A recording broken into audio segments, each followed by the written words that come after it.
বরিশালে বিআরটিসির লক্কর-ঝক্কর ও ফিটনেসবিহীন বাস দিয়ে দক্ষিণ অঞ্চলের যাত্রী সেবা দিচ্ছে জেলা বাস ডিপো কর্তৃপক্ষ।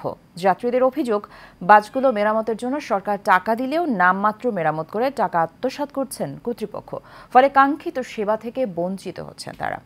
অপূর্ব বারোর ক্যামেরায় কামরুজ্জামান ডলারের তথ্য ছবিতে জানাচ্ছেন রাশেদ আকন। বাসে ওঠা নেই হাতল, কোনোটার ছাদ ভাঙা থাকায় বৃষ্টি হলে ভেজে যায় সেট, নেই ফ্যানের সুবিধাও। কোনো বাসে এসির ব্যবস্থা থাকলেও নষ্ট তা।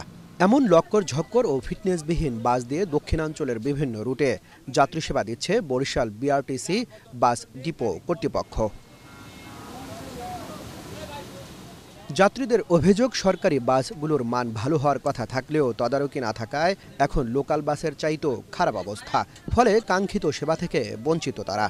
গাড়ি তো অনেক লক্কর ঝক্কর, মান তো একটুও ঠিক নাই। গাড়ির মান আরো ভালো হওয়ার কথা ছিল। দরজা নাই, জানালা নাই, ওই গাড়িগুলো তো চালানো ঠিক না। বাচ্চা কাচ্চা আছে, বড় মানুষ, সবারই একটা রিস্ক থাকে। অভিযোগ রয়েছে, গাড়ি মেরামতে প্রতি বছর বরাদ্দ আসলেও নামমাত্র মেরামত করে টাকা আত্মসাৎ করে ডিপো কর্তৃপক্ষ। এই বিআরটিসি গাড়ি যেগুলি চলে না কোথাও, আমরা বাংলাদেশের বিভিন্ন জায়গায় যাই, সিলেট যাই, চিটাগাং যাই, ওখানে বিআরটিসির গাড়ি আছে, বাট ওই গাড়িগুলি হলো এ গ্রেডের।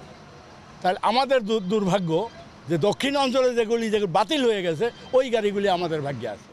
যদিও দায় স্বীকার করে বিআরটিসি বরিশাল বাস ডিপো কর্তৃপক্ষ বলছে, 2019 সালের পর কোনো নতুন গাড়ি যুক্ত না হয় মেরামত করেই যাত্রী সেবা দিচ্ছেন তারা।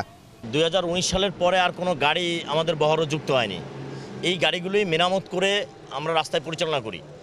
তো সে অনুযায়ী গাড়িগুলো যথাসাধ্য আমরা মেরামত করি। যেহেতু একটা গাড়ির বয়স 6 বছর থেকে 7 বছর হয়ে গেলে সেই গাড়িটা অনেক ভালো রাখা আসলে আমাদের পক্ষে কষ্টকর। দুর্ভোগ কমাতে দ্রুত বরিশালে বিআরটিসির নতুন বাস দেওয়ার ব্যবস্থা করবে কর্তৃপক্ষ, এমনটাই প্রত্যাশা যাত্রীদের। Rashed Akon, Asian television.